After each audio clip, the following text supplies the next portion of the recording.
Turn off the power before operation. Rupture the openings of all the ink sacs. Perform maintenance using a new ink cartridge.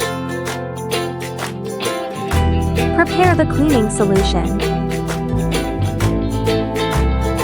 Fill all ink bladders with cleaning solution.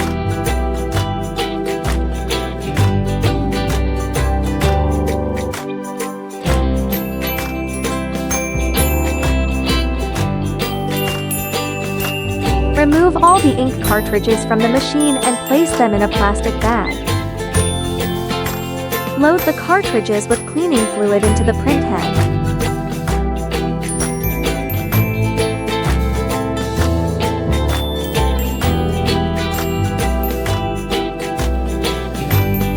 Cleaning of the nozzle by means of a cleaning solution. Decrease in water level.